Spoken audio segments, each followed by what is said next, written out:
everybody gets hungry. Not everybody can afford to eat. And so we are here to provide a regular and reliable source of food for those in our community who struggle with food insecurity. I think that people think food banks are for people who are lazy, who can't be bothered to try to find a job, who are sitting at home watching television. And I think that that's a misrepresentation of what our clients are, or who our clients are. The community needs to realize that everybody is one paycheck away from being that person. Circumstances change, accidents happen, people get laid off, and the next thing you know, all your finances are gone and you are struggling, and that's what we're here for. Churches were overwhelmed with people losing their homes because the interest rates for homes went up as high as 26%, and they couldn't afford their mortgages. So both the churches and Salvation Army were hard-pressed to help people, so that's when the food bank was formed after that. We did start in 1985 as a pilot project, and that pilot project started actually at St. Thomas's Church. However, the space was not large enough, and we moved to St. Michael's the following year. The old one was down stone stairs, very narrow. It had no water. We had to bring in water from Culligan to actually make coffee.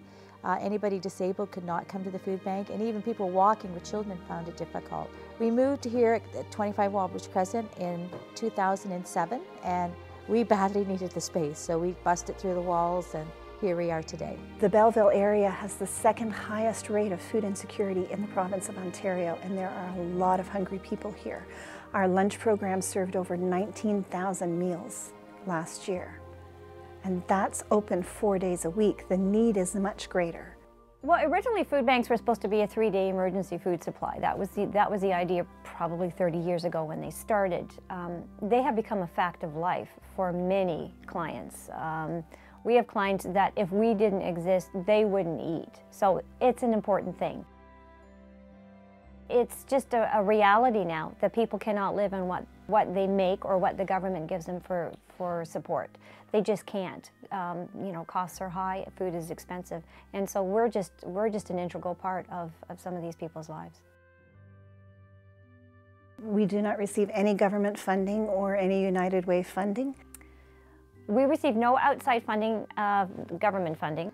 Gleaners Food Bank has never received government funding. Most food banks across Canada have no government funding.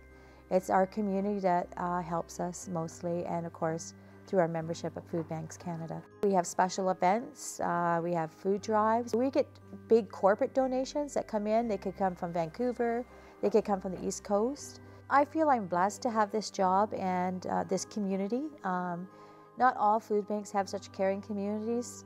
A lot of retired volunteers, retired teachers, as well as some of our volunteers come from special needs programs like Pathways, QVSS. Fellas come in every Wednesday from Addiction Services. So it comes from all different backgrounds. Well, if you don't have food, you're not going to be able to live very long. The kids have to have the food so they can go to energy to go to school. There is always something for a volunteer to do, and if one volunteer can't do it, what might take 2 other volunteers to do. So it's nice to have more volunteers to help and argue along the way. It's a whole spectrum of society, and anybody can be a possible client of a food bank at any time.